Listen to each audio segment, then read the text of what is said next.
To the last November edition of the PFF Forecast. That means it's getting time for some real football. We have crossed the line. We are past Thanksgiving.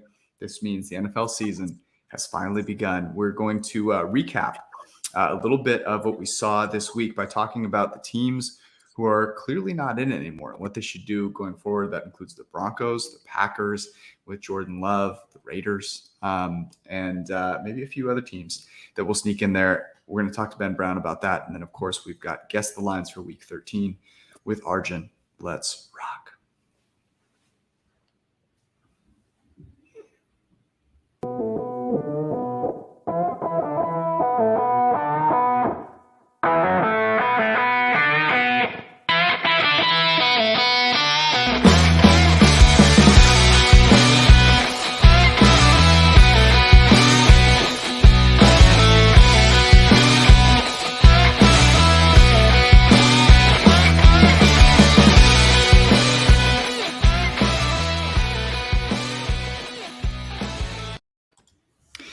Welcome in to everybody joining us live. We appreciate you, members of the printing press. Maybe you were at a football game in New York today to see the Chicago Bears. And if so, you might have seen our good friend Brad there.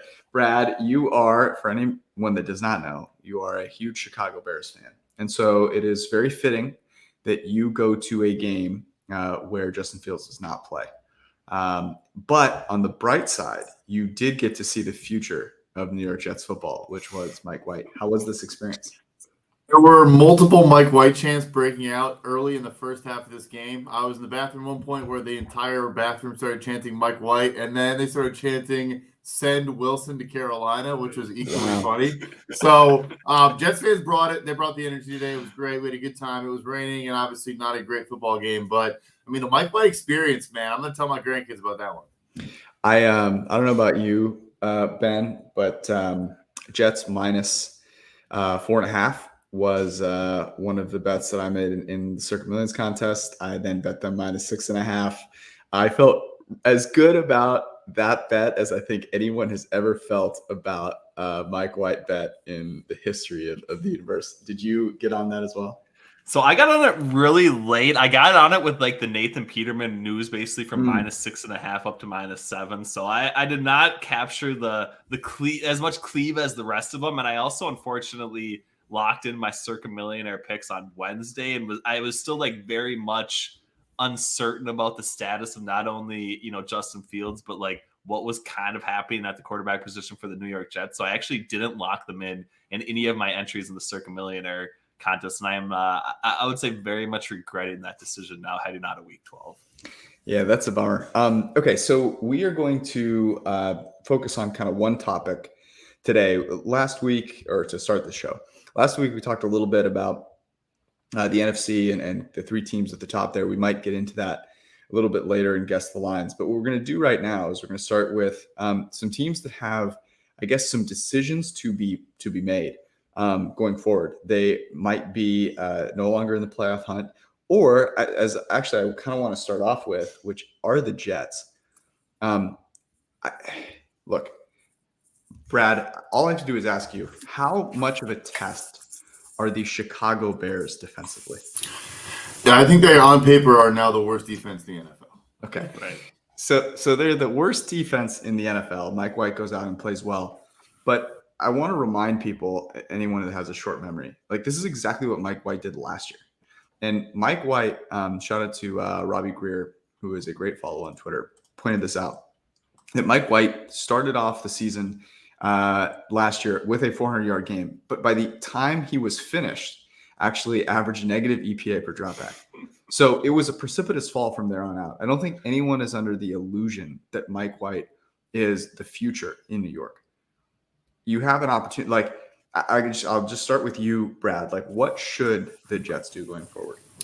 I think you still have to play him, though. I mean, look, it was raining today, so there is that bit of a caveat. He did not complete a pass that I saw beyond maybe 10 yards beyond the line of scrimmage, but there was just fundamental issues with Zach Wilson to where the Jets have built up the offense enough. Garrett Wilson, on his second touchdown of the game, caught the ball with 30 yards to the end zone and multiple guys closing in on him. It was just faster and a better athlete than everyone else on the field.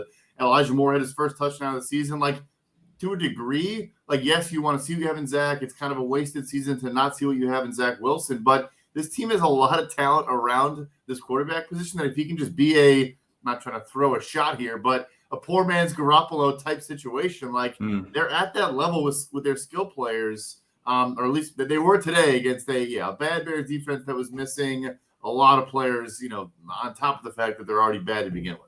I mean, a poor man's Garoppolo is a top 15 quarterback in the NFL. Yeah. So, it was interesting. Ben, Chris Sims was talking about this, and Chris Sims said that Zach Wilson, was the best quarterback in the draft class. So he's obviously protecting a little bit of that take here, but I don't think it makes sense. I think he brings up some interesting points.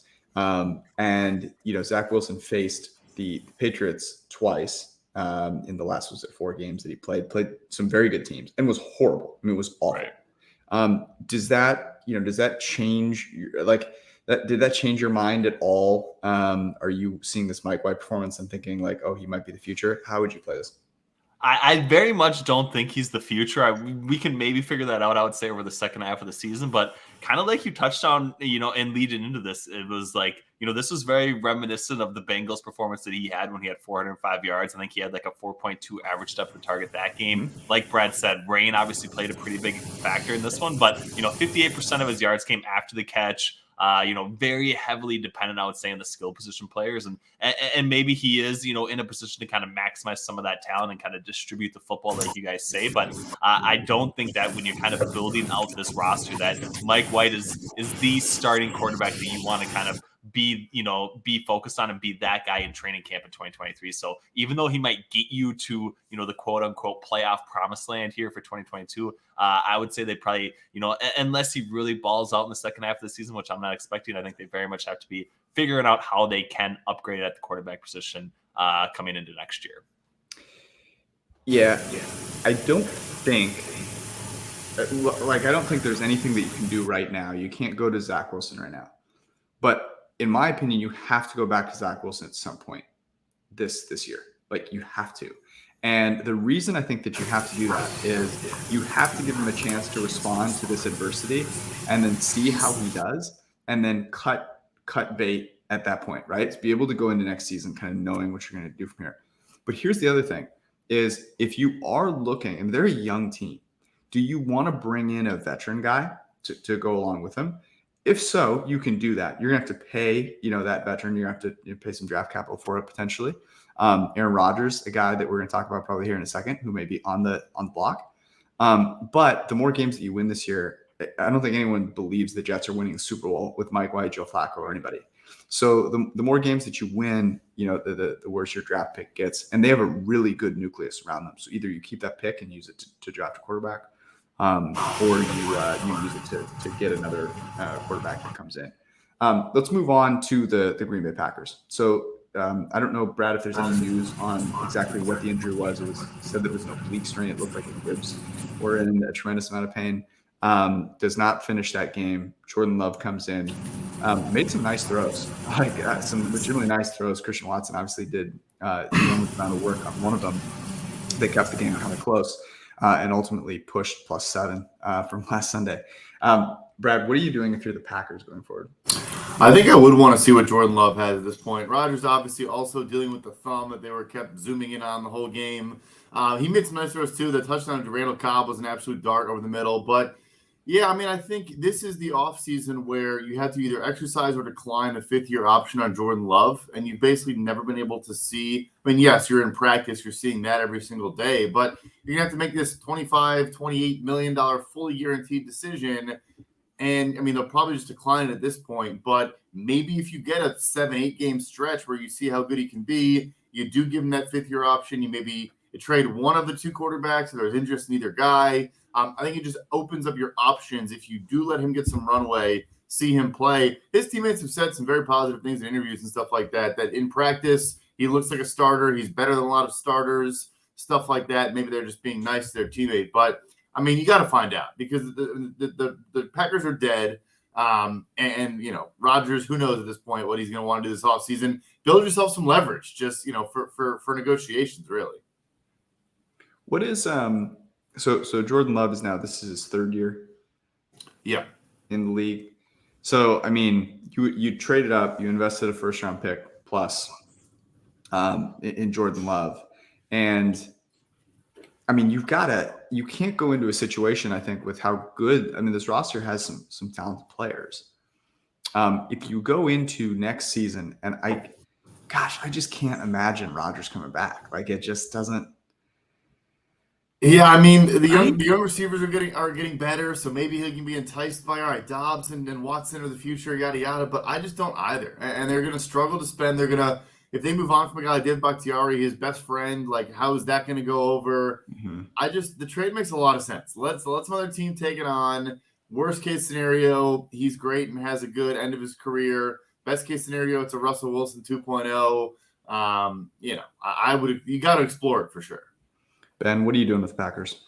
Yeah, so I think it's, we've seen the same song and dance before, I would say, with both the Packers and maybe the Jets, right? And I think it goes back to, the Brett Favre situation where they finally maybe saw, a young quarterback that they probably wanted to move on from the veteran guy with. And I think that there will be, I would say, a pretty robust trade market for Aaron Rodgers, still kind of on this, down year that he has. Even if he doesn't play another snap in 2022, I think he's still going to command, I would say, pretty decent collateral in the trade market if the Packers want to move on from them. And I very much think that is going to be, the pertinent decision from them from a team building perspective. Like Brad touched on, it does seem like some of the young wide receivers are kind of starting to round into form a little bit. I do think defensively, they're obviously not as good as they were at, or where we kind of projected them to be at in the preseason, but they still kind of have a young nucleus, especially along the front four as well. That's going to be injured this year because it's very much going to be back next year. So I think they start Jordan Love,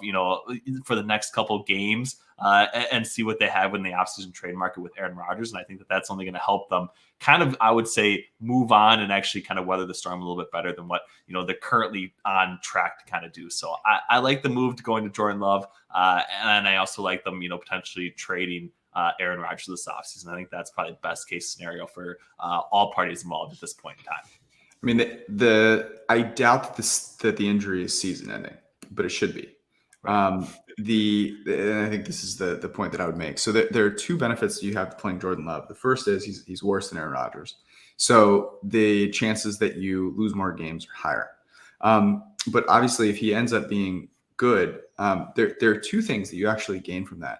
So let's say that he shows flashes and yet you still lose a bunch of games. So you have better draft capital, but you also now have two quarterbacks that you could trade. I mean, the Jordan Love trade rumors were many. You may not. I think one of the lessons that should be taken away from not just the Packers, but the Rams, look at the Broncos, any of these teams that are paying quarterbacks a ton of money. The Vikings are another good example of this.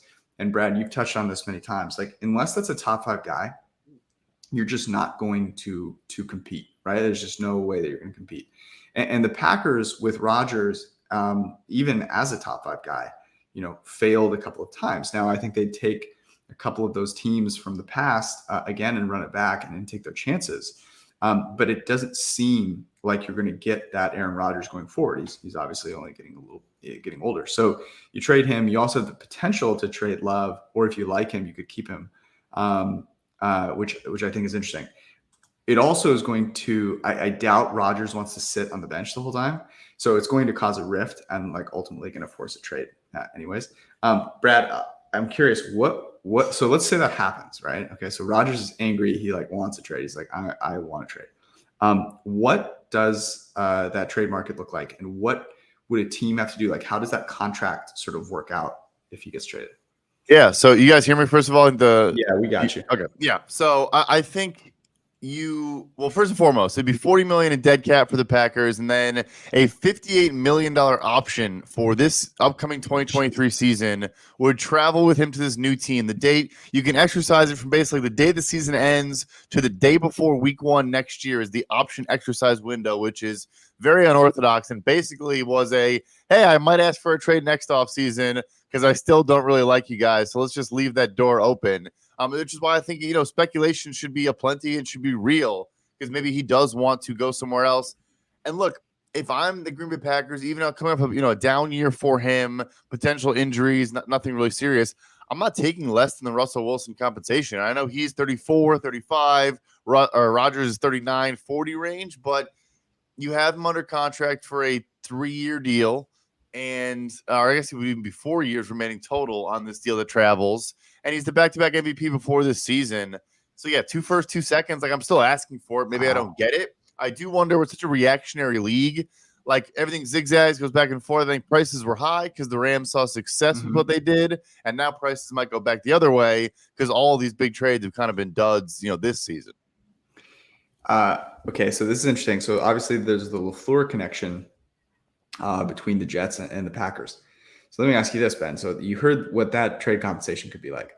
If you are the Jets, would you rather trade approximately that for Aaron Rodgers, or would you rather trade, I don't know what it would cost right now for Jimmy G, who's playing better than Aaron Rodgers is this season. So I don't know if that means it's more.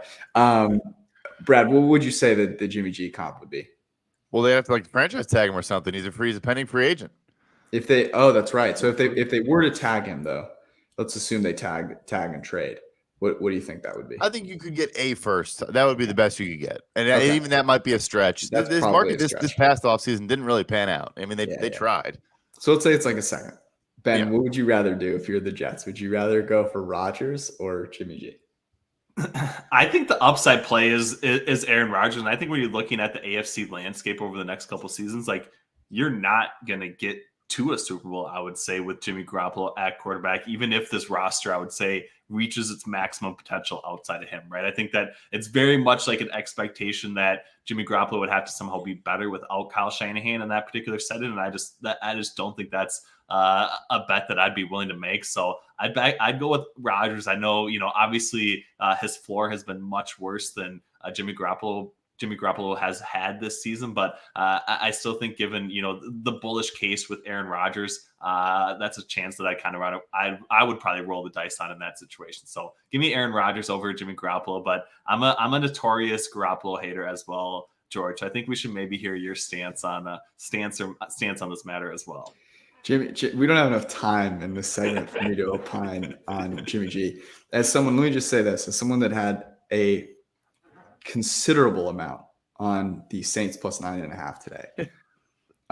Jimmy G throwing an interception that got called back was just so perfect. It was so indicative of that. And the defense shutting out the Saints multiple times in the red zone so that Jimmy G could win by 13 after scoring 13 was truly impressive. Let's move on to the last team here, which Brad alluded to, and those are the Denver Broncos. They suck. They are really, really, really terrible. Just to give everyone a sense of how terrible the Denver Broncos are. The Denver Broncos, here are the only teams that are worse in EPA per dropback than the Denver Broncos. The Patriots, the Commanders, the Jets, the Rams, the Colts, the Steelers, the Texans, and the Panthers. That's it. Last I checked, none of those teams are paying their quarterback anywhere near as much. Only one of those teams, the Rams, has a quarterback that they even are actually paying for, and we all know kind of the story there. I'll start with you, Ben. Let's go here from an ownership perspective. What should the owners of the Denver Broncos do? I would very much start with moving on from Nathaniel Hackett. I know that's maybe not the situation that they're going to actually find themselves in, or not the situation they're going to play right now. But I think it's pretty clear that he's not going to be able to win in Denver. I know they've had 11 games or whatever, and that's a pretty short leash. But everything that we've seen, from both an in-game decision making to preparation to getting this offense on the same page, it just hasn't been there whatsoever. And I do think even the defensive success has been a lot of just carryover from last season when Nathaniel Hackett wasn't even in the fold. So I think you move on from him. I don't think they have a ton of outs from the Russell Wilson situation. Unfortunately, I know Brad can speak a lot better to that, more so than I can. But I think you start with step one, and that's moving on from Nathaniel Hackett, and then you either focus on a guy that can maybe maximize some of Russell Wilson's strength and maybe kind of get this thing at least a little bit back on the tracks, or you try and find some outs with the Russell Wilson contract situation as well, which I don't know if there's any right now, but maybe there is based on some of the things that Brad's seen as well. So yeah, I can jump in there. So it's pretty much you can't get out until 2025 at the earliest, and even in 2025, you'd have 50 million in dead cap. You're just basically taking the earliest exit as humanly possible. Also, real quick, shout out to one of our listeners who pointed out Matthew Lavalley. Garoppolo has a no franchise tag clause, so you couldn't even franchise tag him. It's going to be George. You're going to lose him for nothing. It's going to be a sad day to watch Jimmy G walk to the New York Jets. That jawline belongs on Broadway. But anyway, it really does. Back to Russell Wilson, whose jawline belongs, in the XFL. You can't get out. Like, you really can't get out. So unlike you though, Ben, I think Nathaniel Hackett is fired by the time we're pouring our coffee tomorrow morning. I think we've gotten there. I think it's gotten that bad. That's the only answer, and I actually don't know if.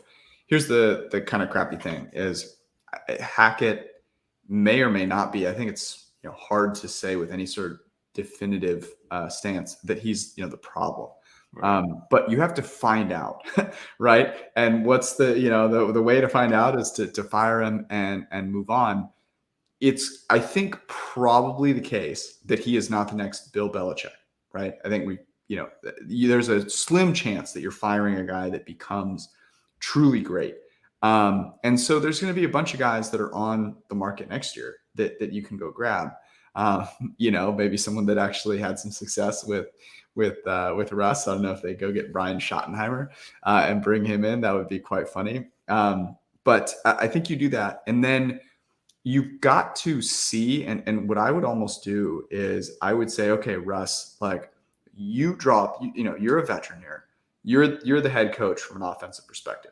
You put together this offense. Let's go see what we can get it to look like through the rest of this year. And I think that's the only shot you've got is to kind of let him start making it in his image, because you're puck committed to Brad's point. Like, I just don't know what you could possibly do. Let's get out of here on this. One team that we're not talking about here is the Raiders. We've already talked about the fact that the Raiders can't afford to fire Josh McDaniels, and they won a game today against the aforementioned Seahawks. Josh Jacobs, 300 plus total yards. I have not cheated here, but Brad, apparently you have the list of guys that have amassed 300 plus in a game. Yes, right? I want to check this out. See if you guys can guess a couple of them. So he's tied for 8th most yards in a game of all time. I won't say with who. All right, so there are 4 very recent players that are on this list of 11 total players to ever have 300 yards from scrimmage in a game. What are some guesses you guys got? Jesus, this is going to be embarrassing. All right, so I will go with the obvious one, but Adrian Peterson, 296 rushing yards. I think he had like a catch or something that game. So that one, yep. That was puts him over. over. Total fourth most ever. Good guess. Right. The Minnesota Viking, I had to get that one. Oh, yeah. I also have to get the Julio one. Didn't Julio go for Julio went for like 300 or something, yep, right? Good guess. 300 against the Carolina Panthers in 2016. Yep, good guess. Okay. The first one that I was going to guess was going to be the Adrian Peterson one. That's the one that I remember. So you said 4 of them are fairly recent? Yep, so you got 2 of those. There are 2 others. One played as recently as last year, and one retired a couple years ago. He's now in the Hall of Fame, but he's definitely not too old. The rest are like some old dudes for the most part. So is Calvin Johnson one of them? Yep, bingo. He's 3rd all time with 329 against the Dallas Cowboys in an October game in 2013. Yep, I remember that game. Is the other one Marshawn Lynch? Nope, Marshawn's not on here. I know the original one, I think, is like the Flipper Anderson or something like that. So I pulled this stat real quick. So he had a 10-year career and averaged over 20 yards a catch for his full 10-year career, which is pretty awesome. But yeah, he has the most ever, 336 in a game, which is just nuts, in 1989 against the Saints. Right. Yeah. Man, I can't think of. I don't know who the other one would be. I feel like it's got to be like a running back though, not a wide receiver. I'm looking at the chat here. One of each. One, yeah. Chat definitely help out. There's one receiver and one running back that are fairly recent. That are still playing. No, they're not still. Well, the receiver just played last year. The receiver physically could be playing today, I think, but I think he's pushed himself out of the league after a handful of antics, if you will. Oh, Antonio Antonio Brown. Brown. When did he do it? I feel like I don't remember that game that he did it whatsoever. Was it like 2016? 2015 against the Raiders, against his Raiders. Yeah, His wow. beloved I Raiders. don't remember that game at all, to be The honest. chat says LT, but I don't know that LT ever got It's there. a running back that played in the same division as LT, but not LT. So I'm gonna go with it's either Priest, Holmes. Bingo. Yeah. Oh, it's Bingo. gotta be my guess. Yep. Priest Holmes, man, an OG. Alrighty, that is it for our first segment. Ben, good luck tomorrow. I hope that I hope that our Steelers are able to get plus 8.5. That is the last leg of our lock of the week. So hopefully it cashes for us. You can follow Ben on Twitter at PFF_Ben Brown. Read all of his great work on PFF.com and the PFF app. He is truly one of the best out there. So make sure that you are following him. Ben, have a wonderful evening. Thank you, guys. All right, we're going to get to guessing the Week 13 lines. The Week 13 games. I've been down on the slates recently. This slate has some good ones. Before we get there, as I just mentioned, go download the new PFF app. Get all of the great fantasy football and betting advice, plus access to all of PFF's betting and fantasy dashboards and tools. Recent breaking news from Brad and team also delivered right to you on the app. And on the app, you will get some free access to PFF grades and World Cup. That's right. Another kind of soccer, football. Those commercials, by the way, absolutely unbearable is the right word. On the PFF app as well. So go download that in the iOS App Store by searching PFF. Also, Bro Throw, if you're in a place where you cannot bet legally, like California, for example, like me, unfortunately, Bro Throw is a great alternative because it is not a sports book. However, you can still wager on games against other people. And that means you also don't have to pay the vig. If you bet 10, you win 10. They don't have player props on there, which is the only downside, but you can bet spreads, totals, money lines. And here's the thing. If you want to bet like a different spread, you can throw it out there and put, whatever odds you want on there and people can come and take it. So it's pretty awesome. Brothrow.com/PFF is the way that you can sign up. It's not open to the entire public yet. So that's the best way to get involved. DraftKings, if you are able to bet in a regulated state, then go to DraftKings, an official sports betting partner of the NFL. They are a fantastic sports book and now offer you this opportunity with promo code PFF. Bet $5 on any NFL team to win the game and get $150 in free bets. It really helps, by the way, if you use promo code PFF when you sign up. So please go do that. They also give you stepped up same game parlay boosts because everyone, even if you are a hardcore degenerate bettor, I'm sure you're going to play some kind of same game parlay at some point. I do it. We all do it. And hopefully you're following Judah Fort Gang's same game parlays because he continues to rake. So go to the DraftKings Sportsbook app now, download it, use promo code PFF, and bet $5 any NFL team to win and get $150 in free bets when they do, only at the DraftKings Sportsbook with promo code PFF. Minimum age and eligibility restrictions apply. See the show notes for more details. And this is maybe a more somber topic, but if you are not living under a rock, you probably know that the economy, it's not super great. It might potentially be getting worse. So you should figure out how to be smart with your money, and Western Southern can help you do that. Western Southern Financial Group gives you the right game plan to make smart moves for yourself, because life doesn't stop even when there's a recession. So if you're looking to buy your first home, planning on starting a family, or you just want to be safe and have your money grow even through these tough times, go to Western Southern and check out the playbook that they have for you by going to westernsouthern.com/PFF. All right. It is time to guess the Week 13 lines. Arjun didn't. It was a little bit of a rough week for you last week, but you've had plenty of very, very good weeks. So it was due. Now, the person that is due to get absolutely hit by a bus is me, because if you remember last week, I said I was a little nervous about some of these spreads. I ended up betting 8 games early and managed to go 5-3, although it could have certainly been worse. I went 3-0 on Thanksgiving, and 2 of those games, the Giants and the Vikings, should probably not have covered, although the Saints probably should have. So that brings me 28-16-2 on the year. Brad with a scintillating 4-1 this week, 22-18-2. And Arjun, you are 19-16-3. A few bad beats for you, Arjun, but I'm sure you're ready to recover. Yeah, no, I'm on full tilt today. I lost.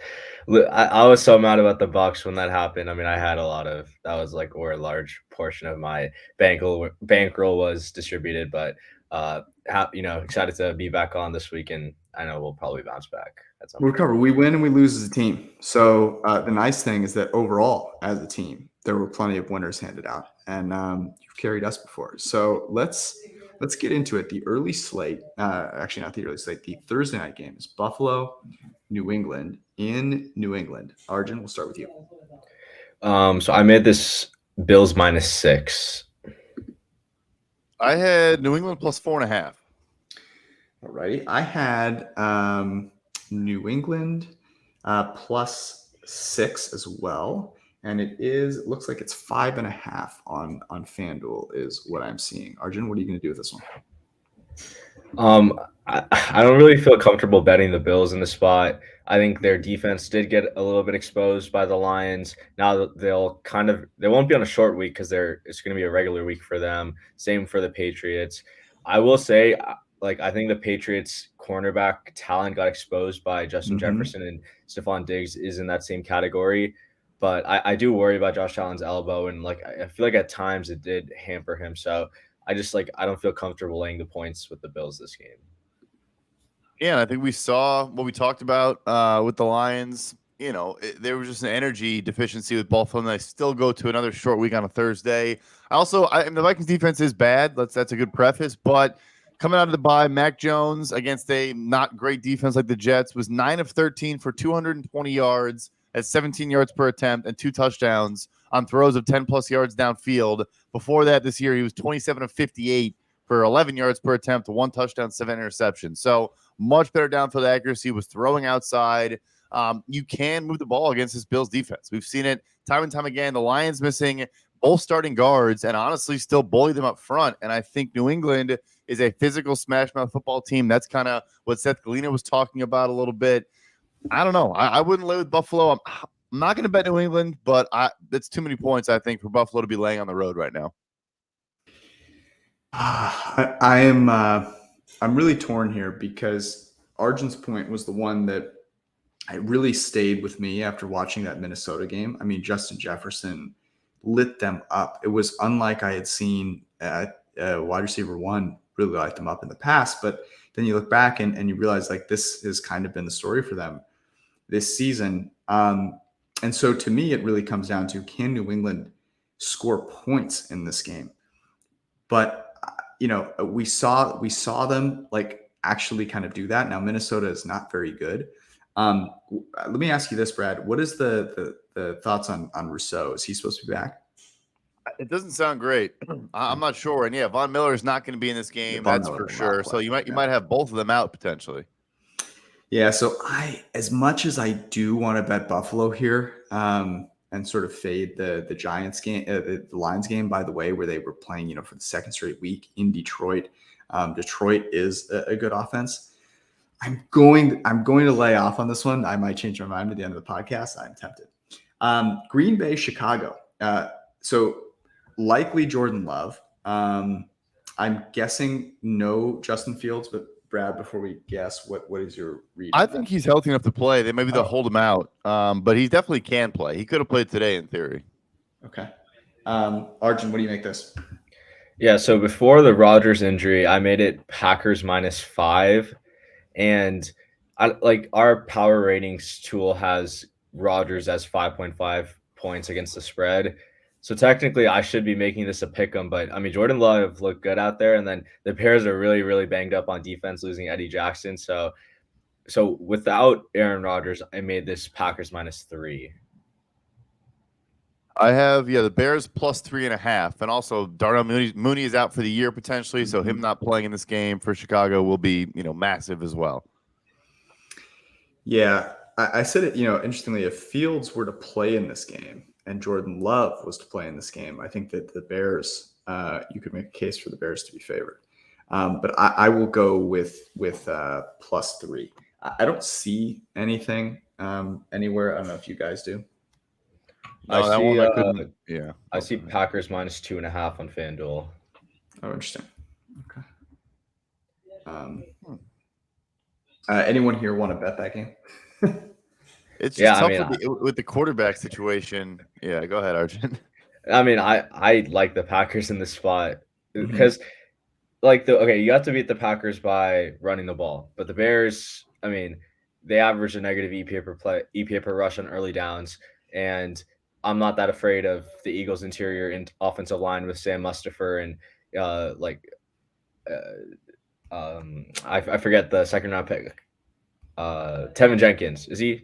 He's still starting, right? So I'm not too worried about the Bears' run game in this game. And I mean, yeah, Jordan Love looked fine, and I still think the Packers' offensive arsenal trumps the Bears' defensive group. So I mean, I think they could take this game, and I mean, it's not like they haven't had success in Green Bay or in Chicago before.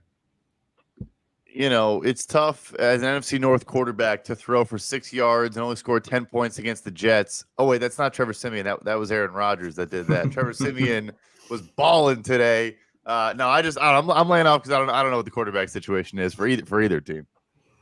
Yeah, if there's a chance that Justin Fields plays, what would you put those chances at, Brad? I think over 50%. I'll say that. Yeah, like I said, I mean, it's more about like pain management, pain tolerance. I don't think there's actually. By the way, that's ridiculous. Like he should not be playing in these games. He shouldn't be playing at all. We talked, teams we didn't talk about earlier because like they have quarterback figured out. But the Bears now have the second overall pick with the Raiders win today. Or no, with the Carolina Panthers win today. Now picking second overall. Should not be playing him. I'm gonna lay off for that reason. But two bettable games, I think, right out of the gate. Pittsburgh and Atlanta. This one is in Atlanta. Arjun, what do you make this? I made this Steelers +2. I had Atlanta laying a full field goal.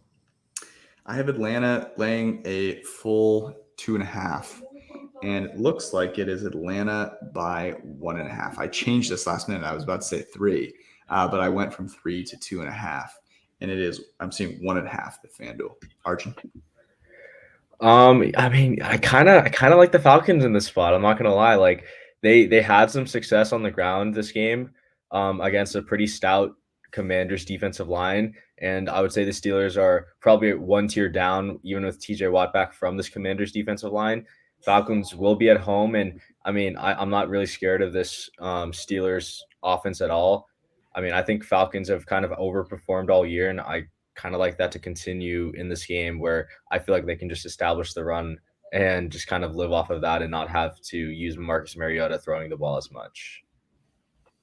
Yeah, I think I would go with Atlanta here as well. Oh no! Oh dear! We're about to go on a little Atlanta social like the good old days. Yeah, I mean, I just think the Steelers are not a good football team right now. The Falcons defense, they've had AJ Terrell back now. He's in the fold. Yeah, I think they can generate a pass rush against a bad Steelers offensive line, maybe more than other offensive lines. I'm hopping on the Falcons as well. God, I mean, I'm not going to change. I'm not going to be this guy and change whether I was going to bet on a game because two other people that I respect also decided to bet on it. I think this is a little short. Like I said, I was debating between 2.5 and 3, and the Commanders are not a terrible team. So Atlanta hung with them. I'm not coming off of that game and feeling kind of down in the dumps here about that. So I will join you, fellas, on Atlanta. Although I will say this, I do not understand why they're not playing Ritter yet. So Makes no sense. Probably the most impressive performance of the entire day today was Trevor Lawrence. Really excited to see what his grade looks like. I mean, he made some crazy throws. That 4th and 5 throw where he just kind of wung it out there like mid drop back, ended up beating the Ravens. Basically all with his right arm was really super impressive. They play the Lions, who are also officially in the playoff hunt in Detroit. Arjun, what do you make this? Okay, I feel like I'm going to be off market here, but I made this Jaguars -1.5. Yeah, I might be off too. I have is a pick 'em. I made this Detroit by 2, and where is it here? I see Detroit by 1.5. Although it is -106 and Jaguars +1.5 is 114. Arjun, what do you do with this one? Yeah, so I mean, I can't lie. Like I love the Jaguars in this spot. So Jaguars currently rank higher than the Lions in both offensive and defensive EPA. I think fundamentally they're the better team. And I spent Thanksgiving with our friend Tage Seth, and we were kind of watching that Lions game together. And one of the things we talked about after is like this is not really like an analytics thing, but when the Lions under Campbell have had these like emotional losses or emotional games, they come out really flat the next game. So we look back to last year, they lose to Justin Tucker on that 63-yard field goal. Next week, they lose against the Bears by 10 and they don't cover. They lose to the Vikings they lose to the Vikings. Next week, they lose to the Bengals by 23. So they have these like type of emotional games. When they beat Kirk Cousins at home, on that game-winning touchdown, they lose to the Broncos by 28 the next week. So in these emotional games, the next week they come out flat. Adding that onto the fact that Jacksonville fundamentally, statistically, is the better team, I really like the Jags in this spot. Yeah, they are a better team, and I think the things holding them back were like red zone performance, which was just due for positive regression. I think we finally got that today, obviously with the touchdown and the 2-point at the end of the game. And yeah, Lawrence looked really, really good. I think this was they were probably better than their record to begin with. They finally got to their bye week, and I think they sorted some things out on both sides of the ball, really, because they contain the Ravens to a degree. Foye Oluokun had 13 tackles in the first half. I think they played to their strengths, and all the things they invested in were where they were kind of funneling the action, and I think it's starting to work there in Jacksonville. So I'll be teasing them with something. I'm not going to take them just by plus 1.5, but whatever else I like on the slate, we'll be teased with the Jaguars in the near future. Yeah, I can get on board with that. I'll put them down as a teaser option as well. Jacksonville, by the way, sneakily has been very, very good in certain areas. They've been one of the best at converting to a new set of downs on first and second down. Trevor Lawrence has been really good from a clean pocket. They've been terrible under pressure. So a lot of things that are kind of stable have been good for them. Jets, Vikings in Minnesota, assuming, of course, that Mike White gets another start here. Arjun? So I made this Jets plus 3.5. I have Minnesota minus 4.5. I have Minnesota minus 4.5 as well. And it is Minnesota by 3. Now it is minus 112. So probably getting to 3.5, but interesting. Arjun, what are you doing with this? Yeah, no, I can't really bet this game because the Jets have one of the few corners who can actually slow down Justin Jefferson. They can get home with 4. I think they can just do all the things that can make Kirk Cousins kind of fold up. But Vikings do have, a pretty good defensive line of themselves. And I mean, it's not like Mike White had that tough of a opponent on defense today. So I don't know. I don't really want to overreact too much to the Mike White stuff. And I feel like Vegas is doing that here, but yeah, I'm not comfortable laying the point to the other side. Mike White fever is real. I'm telling you. He had MetLife buzzing today. The people were really all about the Mike White experience. It's tough. I mean, I think this is one where we don't put them as official bets, but I said last week I love the total in Cardinals Chargers and would bet whatever it is. The total here is 42.5. I get why it's low because I think you could have concern of Kirk Cousins, getting hit a lot by this defensive line. Maybe Christian Darrisaw in this game, but the Minnesota Vikings defense is bad. I mean, Mac Jones has been a bottom 5 graded quarterback, bottom 5 like adjusted net yards per attempt quarterback the entire season, and was moving the ball handily through the air in that game. So maybe I'm buying the Mike White fever, but over 42.5 is interesting, and I would lean towards the Jets if Darrisaw can't go. I mean, this defense is a problem, and like you said, Sauce Gardner might be one of the few guys that can actually lock up a Justin Jefferson type player. I think you should be allowed to bet the over if you want. Okay, I'll save it for another one, but that's good to know. I see no reason why you cannot. Bunny is green regardless. I will bet the Vikings here. Look, I love Sauce Gardner as much as the next guy. He was my favorite player in the draft, not just because of his name. The dude is incredible. But I'm going to go ahead and sell the Mike White experience in this situation. I think that it's one thing to play the Bears at home. It's another thing to play the Vikings on the road. And Garrett Wilson is amazing. And I think that's probably the big mismatch for the Jets is that Garrett Wilson, I think, is probably going to be uncoverable. But I will take the Vikings here at home. Even though they're just 5-5 against spread, Jets 7-4 after covering today.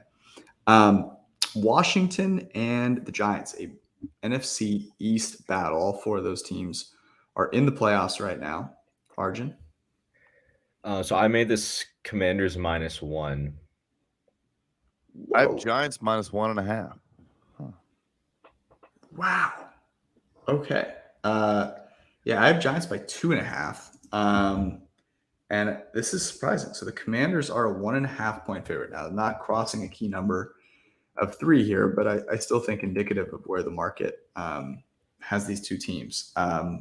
So Giants, a home underdog against Taylor Heineke and the Commanders. Arjun, what are you doing with this? Yeah, so I mean, I made this Commanders -1 because the Giants just are so beat up. They lost their number one guy, number one corner, number one receiver. We saw CeeDee Lamb kind of torch whoever was guarding him, and I've lost money in 2 straight weeks betting on Terry McLaurin, just failing me week after week. But I mean, this is like a smash spot for him against a pretty bad Giants secondary. I feel like the Commanders also have the advantage on the line, where the Cowboys racked up 27 pressures on Thanksgiving, and now they go up against Jonathan Allen, Montez Sweat, Deron Payne, and potentially Chase Young. So, it could be a very tough game for the Giants in the trenches. I'm not going to lie, I kind of like them here, but I feel like there's some weird trend with like home dogs and like how they cover against the spread or straight up, right? So I honestly, I'm going to take them. I still like the Commanders in this spot. Yeah, the commies have treated us well. I think if you're leaning towards the commies, you got to trust it right now. But I'm selling. I think the Taylor Heineke experience. I suppose I'm not going to bet the Giants. I think they're maybe an interesting teaser leg. We just talked about with Jacksonville, but yeah, I think I've been so high on Washington and so low on New York that almost like I don't know. I'm surprised that the Commanders are laying points here on the road. I think it's a bit trappy, even with those injuries. The Giants still move the ball fairly effectively against Dallas. Yes, obviously a lot of pressure, but they were able to do enough with Darius Slayton and whoever they had, Richie James and whoever Chris Myrick and whoever they were targeting. So anyway, I would lean towards Giants teaser leg potentially, if anything here. Yeah, that was kind of where my head went as well. So I think that this would be one where I might tease it with Jacksonville. We'll see where we get to at the end of this. Okay, Tennessee, Philly. This is one of the good games. There are a bunch of pretty interesting games here this week. Tennessee goes to Philadelphia. Arjun? I made this Titans +4. Ooh, I had Philly land -6. I had Philly by 6.5. And it is, if I can find it here, it is Eagles by 6. Arjun, what are you doing with this? Yeah, I think I know I'm way off market here, but I think I was just putting that number because Eagles run defense hasn't been good. Derrick Henry, he didn't have that great of a game today, but Bengals run defense with DJ Reader, Sam Hubbard, and Hendrickson are all great. So this could be a really good AJ Brown revenge game. Eagles will be at home, but I don't know. The Eagles have not looked that great in recent weeks, so I think I'm just going to lay off here. Yeah, this is another one where the total jumps out to me more than either side. I think that's the correct spread. Obviously, it's my first, bullseye of the day. So I see it the same way there, but 44.5 in the total. I think in particular, we talk to Judah about this every week. The first half over, it has not come out yet, at least on BetMGM, but the Titans are still so good on scripted plays, can score in the beginning of games, then can potentially fade. And this Eagles defense is just not very good. I think they're adding Ndamukong Suh and Linval Joseph and whoever else is available off the street because they realize they're just weak up front still. And I talked about in the podcast, over the middle, they're just very susceptible. They lose Chauncey Gardner-Johnson in this game tonight. Who knows how long he's out, but that would be a play there. Maybe his first half over once that drops. If it's 44.5 for total game, 23, 22.5, whatever the case may be for the first half. Yeah, you have the two first quarter juggernauts in the Titans and the Eagles. So I think that makes a lot of sense.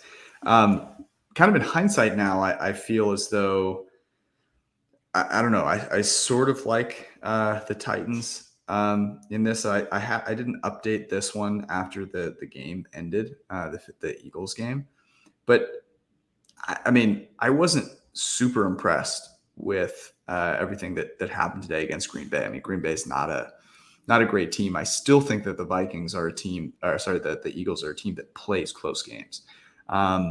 So I'm tempted to roll with the Titans here, but I'm going to pass. Broncos and Ravens in Baltimore. Arjun. I went Broncos +7 in this game. I had Ravens laying 8. Right. I'm shorter than you guys. I had Ravens by 5.5, and I am way off here. It is Ravens by 7.5, and that is -115. Yeah, so trending 8. Yeah, I mean, also like the Ravens haven't looked that good in recent No. weeks. I mean, they were in a dogfight with the Carolina, choked this game versus the Jags. I mean, the Ravens, for how good Lamar Jackson is with his legs, just can't convert in the red zone. I mean, Justin Tucker's hit 2 field goals in like the past 8 games or something. So I think their struggles when it gets to the opposing side of the field, kind of worry me, especially in this game where the Broncos, have a pretty good defense. But I mean, I don't think you can bet Russell Wilson right now. It's just unless you're really, really confident about Ejiro Evero's defense. I mean, Ejiro Evera's defense is great, and Baltimore, you see the offense is struggling, and it could honestly, the bet here could be: are you getting closing line value on the fired coach bump? Are you Right. is that the CLV you're looking for? But yeah, I mean, Denver, congrats to them. They scored 1 touchdown today. So Jamal Williams has 13. The Denver Broncos have 14. They pulled ahead. So congrats to them on being ahead of Jamal Williams on the season. And Russell Wilson still trails, though, the amount of bathrooms in his house. He's still down 12-8 on the full season counter there. So yeah, maybe Baltimore with teaser leg potentially, but I don't know. A lot of points for the Ravens to be laying right now. It's so bad. This is the stinkiest of stinky bets. I mean, this is the absolute bottom. The Raven, I think, being overshadowed here by how bad the Broncos are is the fact that the Ravens have not been overwhelmingly impressive this season. I mean, it just has. It's been kind of a weird Ravens season. I'm going to do it. I'm across the key number of 7. The total on this game is 38.5. So this is really, this is saying that the Broncos are as bad as they have been. I think Hackett gets fired, and I think they kind of play street ball in this game, and I think that's enough to keep it within a touchdown. So I am going to roll, I can't believe I'm saying this, with Mr. Limited himself, Russell Wilson and the Broncos. My God, I can already feel what that's going to be losing that bet. Cleveland, Houston. This is in Houston. This is Deshaun Watson's return. Is that correct? Yep. Wow. How wonderful that he's returning against Houston in obviously a game that the team that he played for. I hope no one goes to this game. I hope people just blackmail this game. They should just not even show this game on television. Arjun, what do you make the spread? I made this Browns -7. Yeah, I had Houston +8. I have Houston +6.5, and it is 7 -112. +7 is -112. Arjun. I mean, we don't really know what Deshaun's going to look like. Yeah, Houston was really, really bad today. I honestly like the Browns as a teaser leg, tease them down to -1. So basically picking them to win, which, I mean, it's similar to the Russell Wilson versus the Seahawks conundrum. If he can't beat his former team, then, what are we doing? What are we doing here? So don't like them full game, like them as a teaser leg. I'll be honest. I don't think the Houston Texans are trying to win football games right now. I think Nick Caserio is a guy who is, smart enough to actually just full on tank and not be the Carolina Panthers, be insert name team here that should just be trying to lose football games. I think he's the only one that's actually doing it. Kyle Allen was atrocious today. And yeah, I took Miami in Survivor. It was the easiest. They were up 27-0 in the first 20 minutes of the game. There could be rust associated, but Cleveland's been a better team than their record the entire season. Amari Cooper's been balling, and Njoku's been balling. His touchdown today was incredible. The one-handed snag. I might even lay a full touchdown on the road, with the Browns here. Do you guys remember what Bill Cosby looked like when he played in that one preseason game? It was not pretty. He wasn't good. Yeah. It wasn't good. I am going with the Texans here. I don't think they're trying to put a competitive team on the football field, but I do think that the players that are on the football field want to win the game. There's not a lot, obviously, of kind of leftovers there in terms of players who, there's no JJ Watt, obviously, who's going to kind of rally the sort of troops against them. But I just like the Cleveland Browns defense is not particularly great. This is a game where you're going to have Deshaun Watson coming back, but it's not like he's been practicing and throwing the ball to these players. So I'm going to roll with the Texans here. I now officially have money on the Broncos and the Texans. So this will be a great week. The afternoon games, there are two really good afternoon games. Let's get the kind of crappier ones out of the way first. Seattle and Los Angeles, the Rams in LA. Arjun? I made this Seahawks -6. Same here. I have the Seahawks by 5.5. And it is, where is it here? 4.5. Rams plus 4.5. Arjun? I mean, I like them full game. I wonder if I should tease them and then make, Seahawks and Browns my teaser, but I like the full game spread. The Rams, I don't even know who's playing on their roster anymore. Allen Robinson out for the year. Their defense was just atrocious today. They're lucky that Kansas City was just not trying. We got Andrew instead of Andy, and the Chiefs had 6 drives of 9 or more plays, signaling they just sustained drives and didn't give a shit in the red zone. I think Seahawks are going to be able to do whatever they want on offense. And there's really no talent to be worried about on the Rams offense. So, I'm just going to take the 4.5 straight up, I think. Yeah. If anything, I would lean the same way. I'll just join you. I think people also overreacting to a loss to the Raiders, but the offense looked very good. Defense had a setback. They played much better the last month before this game. Seattle's after starting the season off terribly, but the Rams offense is just so bad, even with Matthew Stafford. And this offensive line will give up pressure to Chen and Wosu and some other players on Seattle.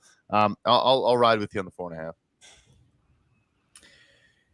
Yeah, I think I'm going to join you guys. There's no way this doesn't move out to 5.5, 6. I don't think.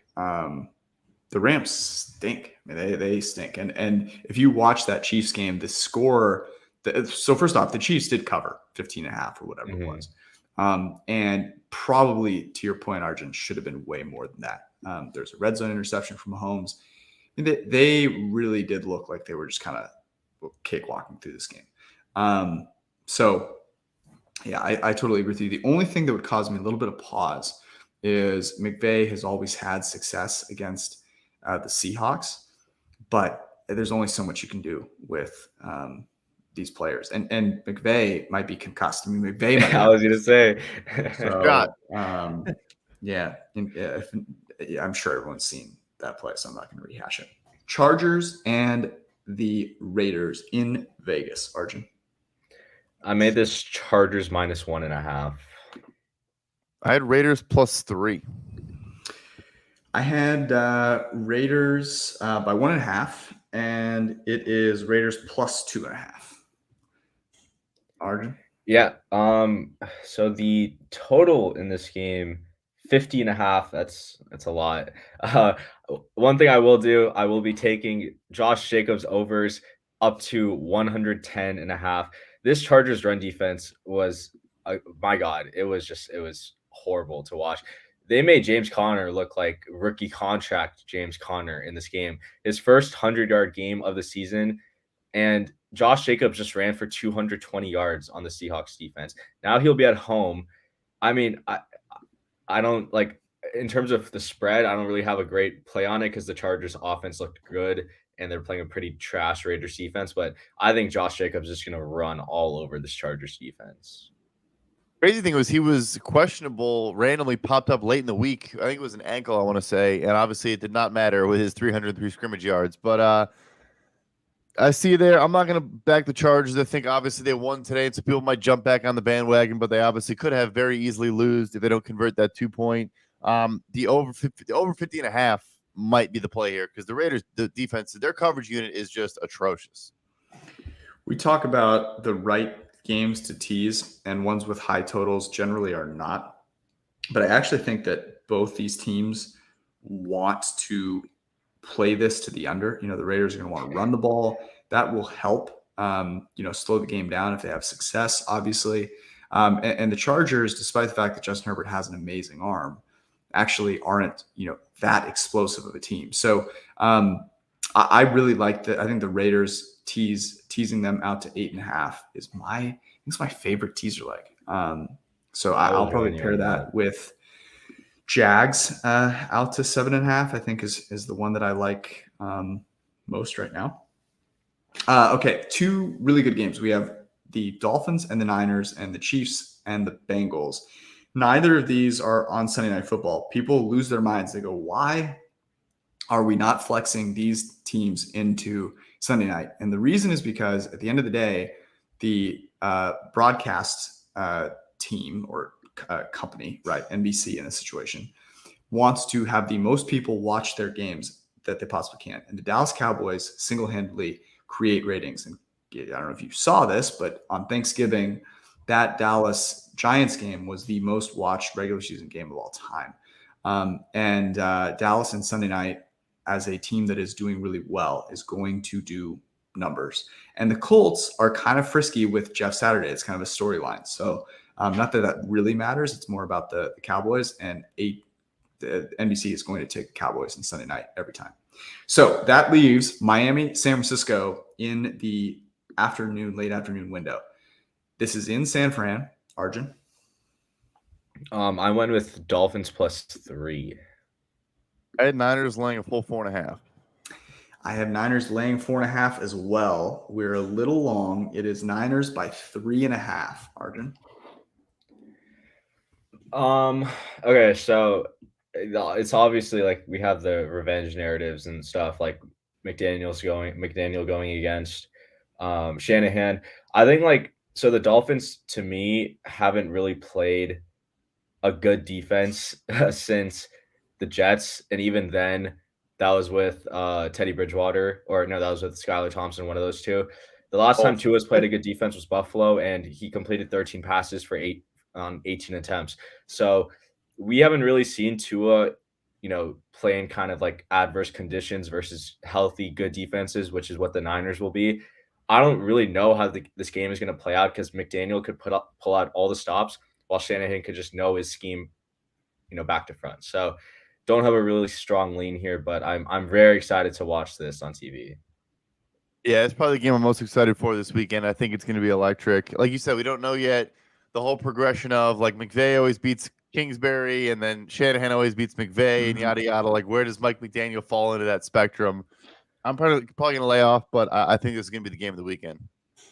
So a couple of questions here. The first is Teron Armstead got hurt in this game, right? I think he may have been pulled literally just because they were up by 27 points and they wanted to keep him healthy. Yeah, that would make sense.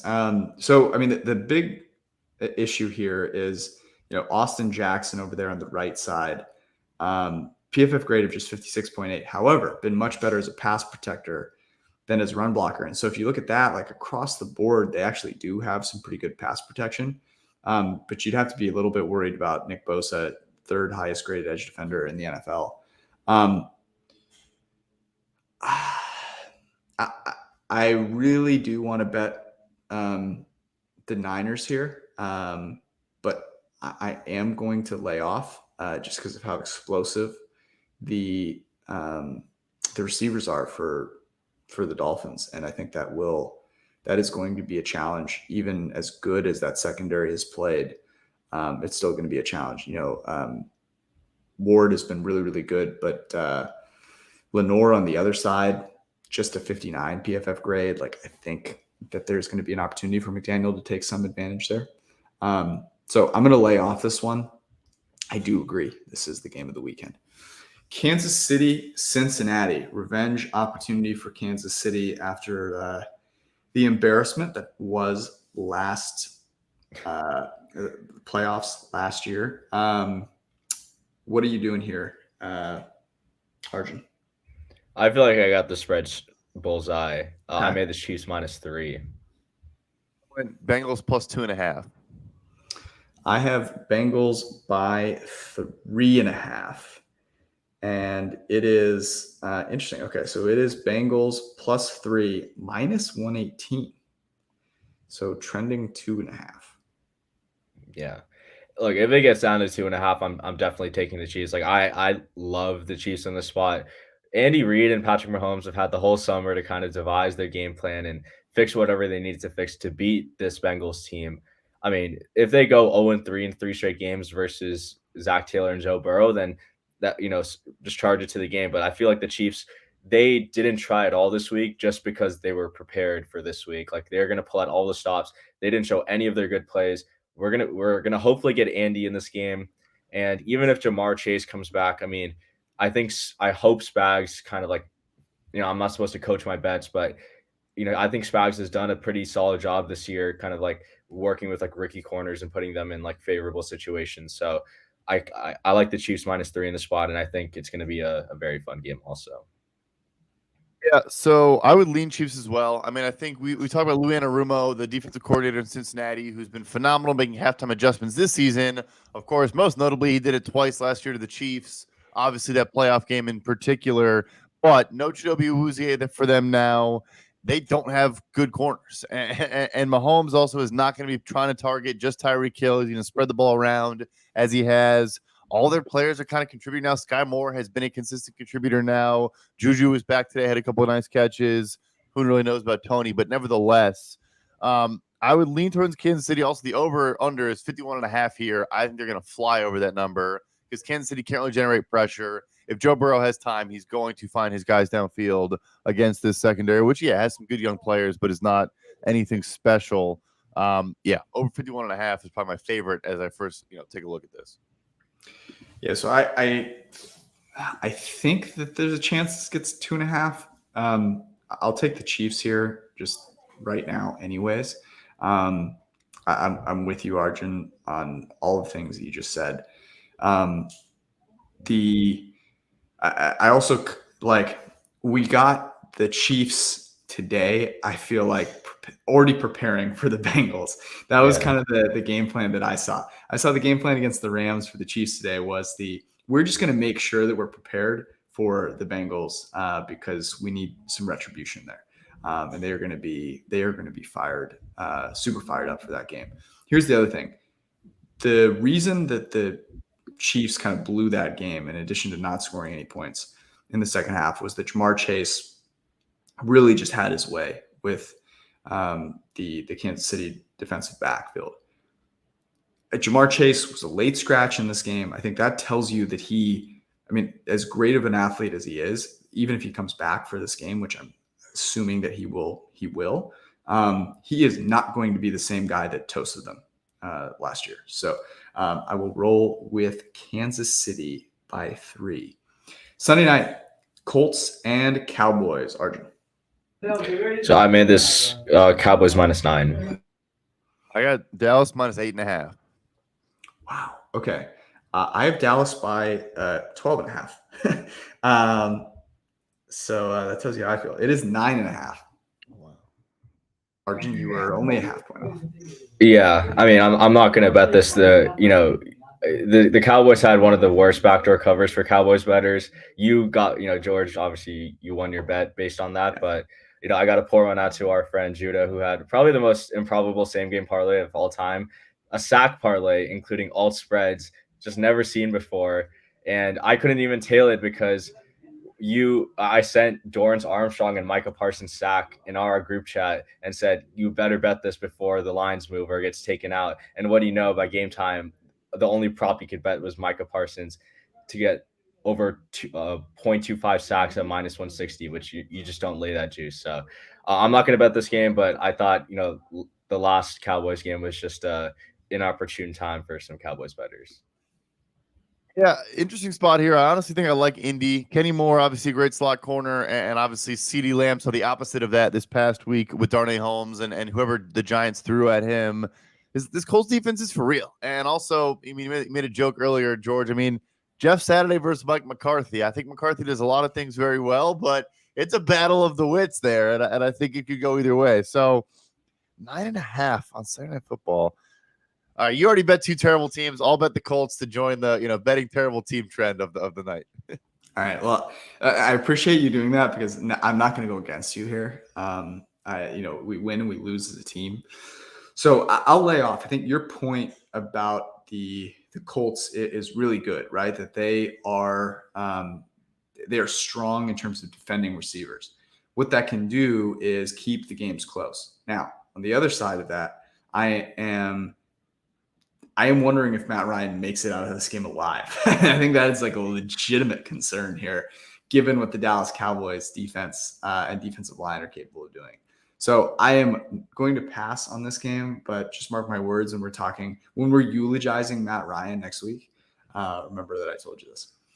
Monday night, Saints, Bucks in Tampa. Arjun. I went Saints +5. I got Bucks laying 4.5. See, that's what I had originally. I had 5.5, and then I was like, wait, but the Saints always play the Bucks well. There's no way that the market forgets that. That's like one of the most like consistent narratives out there. And oh, by the way, like the Bucks have been super average this season so far. Now, then I still think that might have been what it was. The Saints came out here and got skunked by the Niners. It is Bucks by 5.5. And I had the Bucks by just 3. So a little off. But Arjun, what are you doing with this? Yeah, I mean, I don't think I can bet either side. The Saints just couldn't score in the red zone, and the Bucks offense was just so disappointing today. I mean, I was expecting a lot against a pretty bad Cleveland defense, and I mean, they averaged a negative 0.03 EPA per play. Tom Brady averaged a negative EPA per pass, and like he had pretty much his full arsenal of weapons healthy, minus Leonard Fournette, if you consider him a weapon at this point. So I don't think you can. I don't feel comfortable betting either side, and I mean this might be one game where you go to sleep early. I got Rachaad White with 9 catches today, so that's who was catching the ball. It was a bad weather game. I said that was going to scare me and maybe make me not take Tampa, and I of course wrote it out. And they should have. I mean, they should have won the game with 4th and 9 touchdown to David Njoku to send it to overtime. But Antoine Winfield got hurt in this game. He's been a top-graded safety for us the entire year. He plays a ton in the slot, which I think is interesting against New Orleans in particular. Yeah, it seems like too many points. I don't know if I can bet the Colts and the Saints back to back, but it seems like too many points. It is too many points. But here's the problem, Brad. The Saints are still rolling with Andy Dalton. If this was Jameis, taking the Saints. Jameis revenge game against Tampa? Or Saints every single day. And Dalton seemingly plays just well enough to like stick it out, and they should have covered in this game. I mean, they had 2, was it only 2, maybe 3 turnovers in the red zone? It was just pathetic. It was really, really, really pathetic. Dalton's sack on 4th down was. So I'm laying off simply because there's no way in hell that I'm ending my week 13 by watching Andy Dalton's dumbass on primetime. There's just no way. There are better things to do in life than that. So avoid that. I do think your point around Winfield, though, it is something to watch there, and maybe a Chris Olave or a Jarvis Landry prop is something that can get you guys ready to go. All right. Once again, I've bet too many games. Arjun, you're coming back strong though. We have 1, 2, 3, 4, 5, 6 bets and a teaser. So redemption is spelled ARJUN. Arjun Menon 100 on Twitter. Brad Spielberger PFF_Brad, and you can follow me for all of the great takes that I have. My best tweet of the week was about Key and Peele. So there you go. That's the kind of content that you're going to get. Gentlemen, thank you so much for hanging out. Members of the printing press, have a great week. Love you.